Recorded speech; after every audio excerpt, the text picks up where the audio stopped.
Halo semua, kembali lagi di channel BBC Movie. Kali ini gue ingin mereview sebuah film yang mungkin kalian khususnya pecinta film horor nanti-nanti, yaitu The Conjuring 3, The Devil Made Me Do It. Nggak seperti dua film Conjuring sebelumnya yang disutradarai James Wan, film ketiganya ini digarap sama Michael Chaves, sutradara yang juga menggarap film The Cure of La Llorona. Lantas apakah film ini worth it untuk ditonton? Tonton video ini ya sampai habis.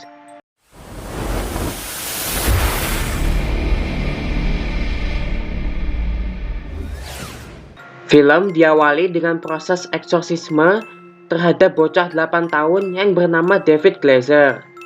Namun prosesnya tak berjalan mulus dan pacar kakaknya David yang bernama Arnie Johnson tanpa pikir panjang menantang iblis itu untuk meninggalkan David dan menggantikannya dengan dirinya. Beberapa hari setelah kejadian itu, Arnie pun mulai mendapat penglihatan aneh-aneh yang secara nggak sengaja menyebabkan dia membunuh bosnya yang bernama Alan Bono, atau yang di filmnya disamarkan menjadi Bruno Sauls. Dan mulai dari sinilah pengalaman terseram pasangan Warren pun dimulai. Untuk alurnya sendiri, film ini benar-benar beda dari kedua film sebelumnya. Perbedaan yang paling menonjol itu di latarnya. Di film barunya ini, pasangan Warren gak cuma main di rumah berhantu aja. Selain itu, lawan terbesarnya juga bukan iblis atau arwah penasaran kayak Bathsheba atau Falak, melainkan cewek penyembah setan yang pengen jalanin semacam ritual gitu. Dan di film ini juga, Warren gak cuma harus ngadepin makhluk halus, tapi harus ngadepin okultisme, juga kasus hukum dan kriminalitas untuk menolong Ernie yang didakwa melakukan pembunuhan. Menurut gue, film ini emang sangat menarik. Menawarkan konsep yang beda dengan latar cerita yang lebih luas merupakan salah satu nilai jual dari film ini. Jadi Conjuring series gak ngandelin bumbu yang itu-itu mulu, kayak rumah berhantu, teror arwah penasaran, atau pengusiran setan sebagai ending filmnya. Ditambah lagi, di film ini juga lebih banyak investigasinya gitu, buat nemuin si penyembah setan ini. Keren abis cuy pokoknya. Tetapi apakah film ini akan menjadi film penutup yang ikonik? Sayangnya enggak juga. Meskipun menawarkan cerita yang beda, film ini dikemas dengan jumpscare dan scan-scan menakutkan yang cukup klise. Ya, gampangnya mah udah nggak aneh lagi lah. Selain itu, endingnya juga terlalu didramatisir.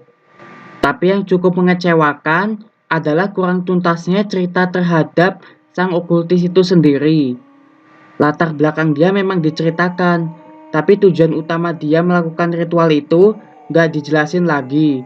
Padahal, dari tengah cerita, kita seolah-olah diajak menebak-nebak apa tujuan dari si okultis itu. Alasan dia milih target tumbalnya juga sama sekali nggak dijelasin. Jadi ya kayak random aja, suka-suka dia mau milih siapa targetnya. Jadi, overall apakah film ini menarik? Yap, sangat menarik. Mulai dari cerita, efek visual, sampai kedekatan Wilson dan Farmiga dalam memerankan Ed dan Lorraine bisa dibilang jauh lebih baik dari film-film sebelumnya. Kalau soal seramnya sendiri, ya serem-serem aja sih, namanya film horor.